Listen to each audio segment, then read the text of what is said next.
So glad you're with us here on this Thursday. It is 6 a.m. I'm Eric Connors. And I'm Netta Irampour, and we want to start with your forecast here. Things are changing. Yeah. You'll feel the breeze. Ooh. I've enjoyed it. I felt the chill, that's for sure. Yeah, and things going to be whipping around a little bit out there, too. So cold in the morning stretch. We've lost a lot of the clouds that we had over the last several days. We've almost completely lost the showers that we had for 6 days straight. Finally drying out. Finally, and we're transitioning very quickly to a much warmer, much drier weather pattern. So what we see out there right now shows that those clouds are in less abundance than they were for the last week or so, and there are no showers to note as we start off the morning. Want to mention that a wind advisory is in effect until 1 p.m. today toward our local mountains and deserts. That's what's prompted a weather impact alert day today for those two microclimates. It's likely that days ahead are going to be very windy too, because we are going to see this shift from onshore wind today to offshore winds for the days ahead. While today is still onshore, temperatures are still in that cooler range, low 60s, but we are jumping into the 70s and 80s in days ahead. We'll have details on what that looks like coming up in just a bit. But for now, I want to send things over to Vanessa Paz, checking in on a little bit of fog as we start off the day. Yeah, in case you're wondering what all of this yellow is on the traffic maps, that's indicating where we're seeing some low vis. And it looks like it's just kind of stuck in the northeast quadrant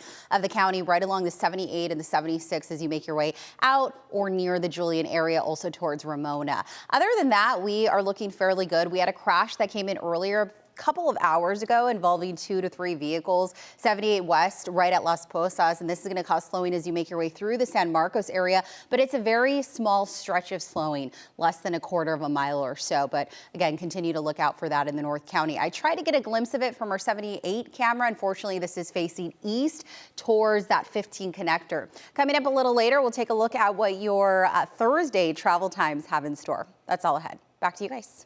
Thank you so much. And now this morning, there are growing protests after an ICE agent shot and killed a woman in Minneapolis.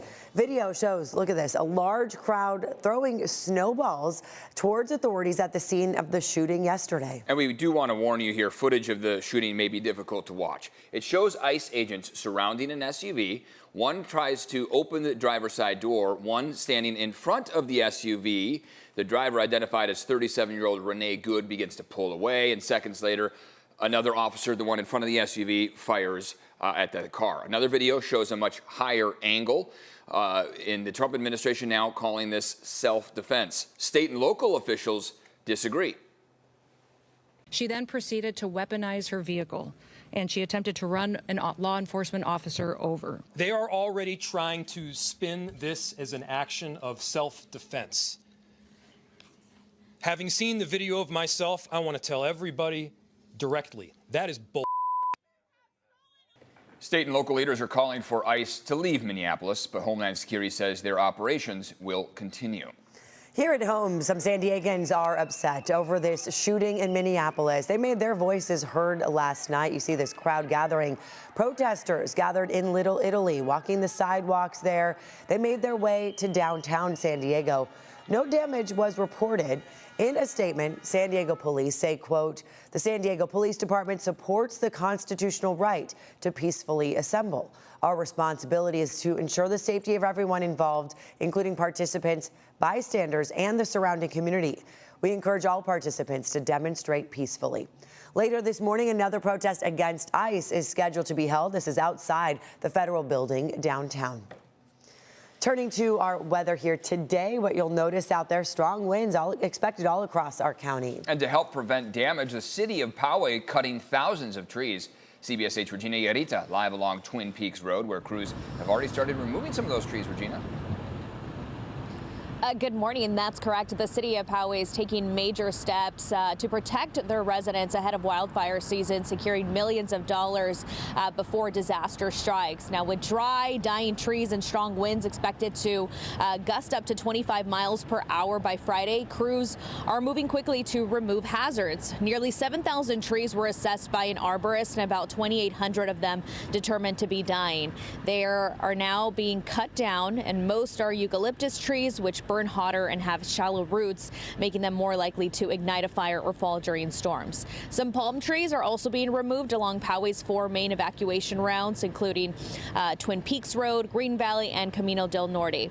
City officials say the goal is simple: keep evacuation routes clear and communities safer. Poway knows the danger all too well, having been hit hard by the 2003 Cedar Fire and the 2007 Witch Creek Fire. Fire officials say reducing fuel loads helps prevent flames from spreading and improves access for first responders. Using some of these fuel fire loads with these trees, not only does it improve fire safety with having better horizontal spacing between those trees so fire can't jump from crown to crown, but also improves access for our first responders. Now, most of that funding, which is nearly $3 million, they were able to secure that by a FEMA grant, and that's why all of this work is being made possible. But they are working efficiently as the weather starts to change, especially tomorrow with those Santa Ana winds. I'm Regina Urita, CBS 8. Regina, thank you. Right now, a local state of emergency is in effect in Carlsbad. The recent storms, all that rain caused erosion in coastal bluffs, as you see in this video, and it damaged some storm drain infrastructure. CBS 8's Chris Grow joining us live in Carlsbad with a look at the damage and what people need to know if they're there. Chris, good morning. Yeah, good morning, guys. And look, we're right now on the path, just on the bluff that, of course, this area that we're talking about. We're going to zoom in now to that area that the city of Carlsbad now says is off limits because of the pipe and then the eventual work that they are going to be doing. So you can see all of the reflectors and the barriers there kind of protecting this area. This pipe became exposed because of some coastal erosion with all of the rain that we had here within over the holiday week, both, again, Christmas, the New Year, and so forth. And so the state of emergency was declared in an effort to try to expedite a couple of things. So first, of course, is going to be the work that needs to get done in order to repair this pipe, but also the actual supplies needed. So making sure that they can go ahead and purchase and order those supplies and basically cut through red tape to try to get this done. Now, they are not expecting that work will start until about a week from now, and then work will last weeks. And then when this work is going to be going on, they're going to try to create some space for people to continue to use the pathway to stay safely away. But they want to remind everyone right now to stay away from this particular area where we are right now, just off of Carlsbad Drive. We're just across from the Hilton, for those of you that are familiar with this area, just to stay as safe as possible. But as we come back out here live again, many people seemingly heeding that warning. A lot of people using the bike lanes, which of course are on Carlsbad Boulevard, staying off of this area just behind us. Of course, the walkway south of here is going to be open, and any other kind of bluff adjacent walkways here are going to be open, but they do want people to stay away from that particular drain pipe. Eric and Netta.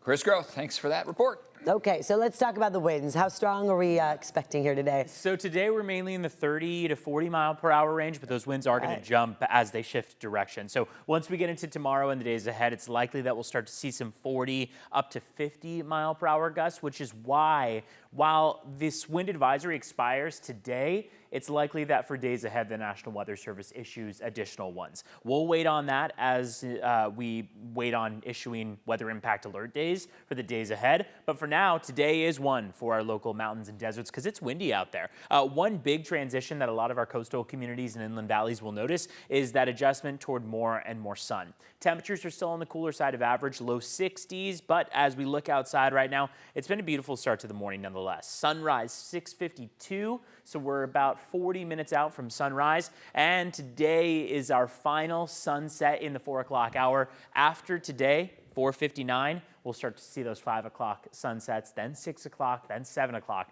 So we're getting longer days ahead. Here's what we're talking about in terms of our wind speeds. Like I said, mostly 30s today, 30 to 40 miles per hour, starting to die down by the evening stretch. Winds are still onshore, but beginning tomorrow, we'll see those winds shift offshore. That's going to do a couple things. It'll help to dry us out, which is why our rain chances sink down to almost nothing, but it'll also help to give us a boost in temperatures. So we'll see those temperatures climb daily, especially inland, as we go from the low 60s this afternoon, still cooler, still quite a bit of moisture in the atmosphere to much drier conditions and warmer temperatures, all the way up to 78 by the time we get to Monday of next week. So take a look at the upcoming weekend. 71 out by our inland valleys for Saturday, 75 by Sunday. Sunshine across the board. Just be aware that it will be much drier in that stretch, and we'll start to see those high fire threats come into play.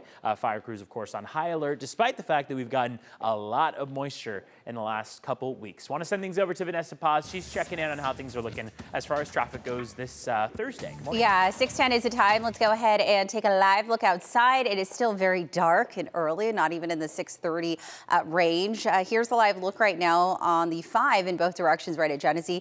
Things are really smooth. This is just through the Golden Triangle.